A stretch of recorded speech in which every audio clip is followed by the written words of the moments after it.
muito importante o papel que o LIDE desempenha no nosso país, procurando estimular a discussão, procurando gerar união, seja na atuação internacional, em que muitas vezes a gente comenta que o LIDE exerce um papel de ministério, complementar ao Ministério das Relações Exteriores, seja num papel nacional. Trazer esses eventos do LIDE para Brasília tem um significado muito especial para todos nós. Brasília é esse símbolo de integração, é esse símbolo de união. Muitas vezes a gente tem uma imagem de Brasília somente como a capital política, mas a gente precisa sim fazer discussões importantes de economia, de inovação, de sustentabilidade, de construção do país que a gente deseja aqui. E aí eu saúdo o governador Ibanez, foi ele que nos deu a oportunidade de fazer uma gestão diferente no BRB, de fato um banco que vinha há alguns anos sem se transformar, com um papel cada vez menor na atuação regional e que nesses últimos 6 anos passou a ter um papel determinante no desenvolvimento econômico de Brasília, em vários setores, inclusive o setor imobiliário, Paulo, do qual você representa, a gente tem outras pessoas ali, o Pedro, o Adalberto Júnior.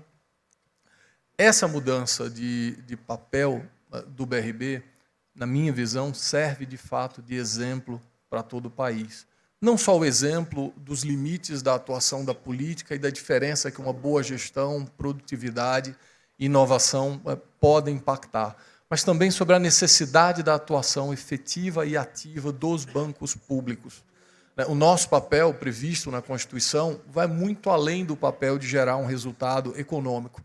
Esse resultado econômico é obrigação, mas a gente precisa ter um olhar mais completo, um olhar de inovação, um olhar de transformação, que também se une a essa agenda que a gente está trazendo aqui de sustentabilidade. Então, é muito bom estar em Brasília tratando de economia, tratando de sistema financeiro, e aí a gente não poderia estar melhor representado com o Isaac, aqui, pelo papel que a FEBRABAN exerce, e fico muito feliz em te ver aqui, Rafael Furlanetti, vendo a XP presente também nesse tipo de discussão. Essa união do sistema financeiro, para que a gente tenha um sistema financeiro forte, alinhado, integrado, com uma agenda de interesse do país, é fundamental para que a gente possa induzir transformações relevantes. Mas, bem, é um privilégio, uma honra estar aqui, Denise, Carlos, deputado Antônio Brito, nosso presidente Meirelles, e compartilhar essa perspectiva da economia brasileira. O ano de 2024, como o Isaac até falou, na verdade, os últimos 4 anos, a gente tem apresentado um crescimento constante, acima de 3%. Esse crescimento nos dá uma base sólida para o crescimento dos próximos anos, mas, ao mesmo tempo, traz uma série de desafios em como cadenciar esse ímpeto para que a gente possa construir um crescimento sustentável, com uma taxa de juros também sustentável e com um olhar de controle da inflação. Veja, a gente está falando aqui de um conjunto de caminhos e oportunidades que estão postos, apresentados à nossa frente nesse momento, com um tempero adicional da dinâmica da geopolítica mundial a partir das mudanças recentes que a gente teve no governo dos Estados Unidos. A economia brasileira exibe um quadro complexo. A gente tem um conjunto de dimensões aqui a administrar. Ao mesmo tempo que a gente lida com esse crescimento relevante nos últimos anos, a gente precisa entender como lidar com esse desafio da desaceleração. Como o Isaac bem falou aqui, desaceleração não necessariamente é algo ruim, principalmente quando a gente está falando de uma desaceleração de um patamar de 3% para 2%, como é a projeção que a gente tem esse ano. Mas a gente precisa entender as causas dessa desaceleração, porque é aí onde surgem os eixos da nossa atuação, como a gente pode fazer a diferença. Então, de onde vem essa desaceleração? Primeiro, um elemento importante de aperto monetário, eu acho que ninguém gosta de taxa de juros elevada, nem o setor produtivo, nem o próprio Banco Central, mas elas se fazem necessárias nesse momento e servem de alerta. A gente vive um momento de menor consumo das famílias, então o que foi relevante para gerar esse crescimento dos últimos anos, em especial do ano passado, agora é um ponto de atenção e um ambiente externo menos favorável a as nossas exportações. A gente também precisa lidar com esse equilíbrio entre inflação e taxa de juros. Como o Isaac comentou, a gente teve, acabou de ser divulgado um número de inflação relevante, mostrando que a gente segue acima de um patamar de 5% de inflação. E qual o indicador que isso traz para a gente? Que essa perspectiva de taxas de juros elevados deve permanecer por um tempo maior com a gente. Fundamental para controlar os preços. Além disso, essa dinâmica de taxa de juros e de inflação refletem uma preocupação com os gastos públicos.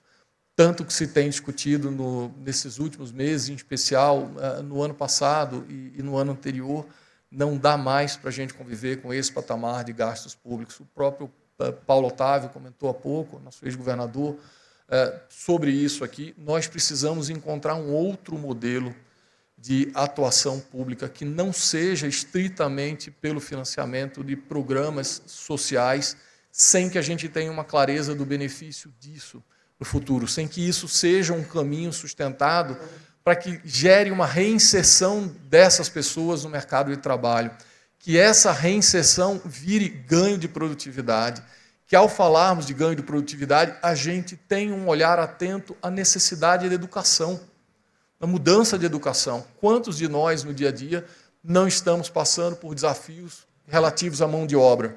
Encontrar a mão de obra em quantidade e qualidade necessária para a gente produzir as mudanças que nós precisamos. E aí, esse mercado de trabalho, que a gente observa, é uma redução do desemprego, a renda marginalmente aumentando com um efeito positivo para a economia. Foi essa dinâmica que sustentou o crescimento nos últimos 12 meses, mas será que ela vai se manter?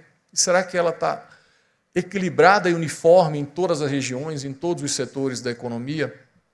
Nós precisamos atuar de uma maneira coordenada para que isso aconteça de maneira uniforme. 2025, cada vez mais, se mostra como um ano de consolidação, um ano em que a gente faz uma transição de um modelo, precisa se mostrar como um ano que a gente faz uma transição de um modelo de gasto público elevado para um modelo em que a gente ancora com clareza as expectativas e permite que a gente possa ter um olhar, como o Dória comentou mais cedo, no horizonte de planejamento, para que investimentos possam ser feitos normalmente e para que a gente possa organizar a dinâmica de crescimento da nossa economia. E aí, quando a gente fala de crescimento, alguns eixos eu acho que merecem destaque e que se ligam aos temas que estamos trazendo aqui. A gente vê nossa senadora, ex-ministra Tereza Cristina chegando aqui e não dá para deixar de falar do agro. A gente precisa ter uma agenda clara de fortalecimento do agro. O agro é um meio de exportação, de geração de divisa, de transformação da nossa economia e, inclusive, para que a gente possa combater o que tanto tem sido discutido, o aumento de preços dos alimentos e o seu componente na formação da inflação. Mas a gente precisa ter uma agenda de transição energética importante. Nós temos vantagens competitivas relevantes nessa matriz energética renovável e a biodiversidade. O Brasil precisa se consolidar, para usar uma palavra muito comum no agro, como um celeiro dessas transformações energéticas, contribuindo, sim, para a nossa competitividade global. Um outro eixo importante é de infraestrutura e saneamento. Nós temos uma oportunidade enorme de investimento nesses setores. Isso pode gerar emprego e renda, pode gerar investimento, pode gerar crescimento, ocupação de determinadas indústrias e, mais que isso, vai contribuir para que a gente aumente a nossa produtividade. Um outro elemento que a gente quer destacar aqui é a economia digital e empreendedorismo. Como foi bem dito aqui no início, a economia se transformou. Hoje, não dá para a gente imaginar, o presidente Hugo Mota comentou, imaginar a nossa economia como uma economia pura e simples seletista. O papel do empreendedorismo, o papel da inovação, o papel dessas novas relações de trabalho é fundamental. E a gente precisa encontrar caminhos e estimular a inserção dessas pessoas na economia. E aí, Rafael, Isaac, os bancos podem e devem ter um papel fundamental em financiar toda essa agenda. Mas veja, essa é uma responsabilidade compartilhada. Não dá para falar somente dos bancos, falar de outros setores da economia, sem falar da necessidade das reformas econômicas. Para que isso seja sustentável, a base, o pilar dessa construção, precisa passar pelas reformas econômicas. A gente já falou da reforma dos gastos, o Isaac comentou aqui sobre o limite do modelo de financiamento a partir de de aumento das receitas, nós precisamos enfrentar as reformas estruturais. Não custa lembrar a importância da gente avançar na reforma tributária, na regulamentação, na implementação, numa agenda concreta para que aqueles princípios de desburocratização e de maior uniformidade na aplicação dos tributos aconteça de maneira adequada. Não dá para a gente fugir da reforma administrativa. De novo, o Estado precisa ter um tamanho diferente. A forma como a gente entende a burocracia, a forma como a gente entende o emprego estatal, precisa ser olhada de um jeito diferente. Temos tantos exemplos no mundo em que você tem um Estado mais eficiente, relações de emprego mais simples, mais diretas, com menos privilégios nessas relações trabalhistas. O que a gente está vendo é que a dinâmica do Estado hoje não tem sido compatível com essa necessidade de inovação, de desburocratização, de aumento da produtividade, para que o Estado possa oferecer de verdade serviços que ajudem a implementar uma transformação relevante. Muitas vezes a gente fala de âncora fiscal, acho que aqui a gente precisa, no caso do fiscal, a gente precisa sim ter uma âncora fiscal. No caso da reforma administrativa, a gente precisa tirar essa âncora para que a gente possa navegar com uma velocidade e sustentabilidade cada vez maior. E, naturalmente, nesse contexto de geopolítica diferente, a gente precisa voltar a falar de exportação e de acordos comerciais.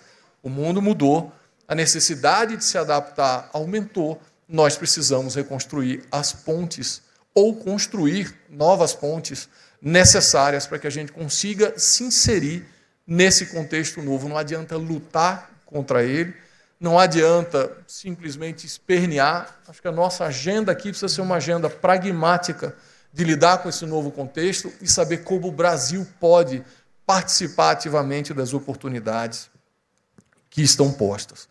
Não dá para falar de economia, papel do sistema financeiro, necessidade de transformação da economia brasileira sem falar de inovação e tecnologia. A transformação digital, a inteligência artificial estão aí postos. A necessidade e a oportunidade de novos investimentos, em especial em países como o Brasil. Isso se liga à matriz energética, a oportunidade de, com energia limpa, a gente ter um papel relevante na digitalização das empresas, no investimento em pesquisa e inovação, por que não na formação de talentos, mas talentos que fiquem aqui no país e não vão para fora aproveitar as oportunidades. Novo, quando a gente fala de inovação e transformação, não dá para esquecer a sustentabilidade e a economia verde. Transição energética, economia circular, preservação ambiental, financiamento sustentável são fundamentais e o sistema financeiro pode liderar, criando os meios, as linhas de financiamento com prazo, com taxas de juros adequadas. Eu acho que essa é uma das maiores contribuições que a gente pode dar nesse momento. E aí, não existe um momento melhor que esse, em função da COP30, para que essas soluções sejam apresentadas, não só ao resto do país, mas ao mundo. Mas, bem, nada dessa navegação acontece em mar tranquilo. Sempre existe uma relação de risco e de desafios. A gente precisa lidar com essas incertezas fiscais, nós precisamos saber jogar o jogo das tensões geopolíticas e se colocar nesse novo contexto e, por que não, lidar com desafios sociais. Essas desigualdades sociais que ainda estão presentes aqui no país precisam ser endereçadas de uma maneira direta, mas não só dando dinheiro, e sim construindo de uma maneira muito clara o caminho para que essas pessoas se reinsiram na economia. Não vou entrar em discussões aqui de cálculo de desemprego, metodologia, e se o desemprego é alto ou baixo. Eu particularmente não acho que desconsiderar quem para de procurar emprego é exatamente uma forma adequada de considerar o desemprego, mas, bem, a agenda está posta.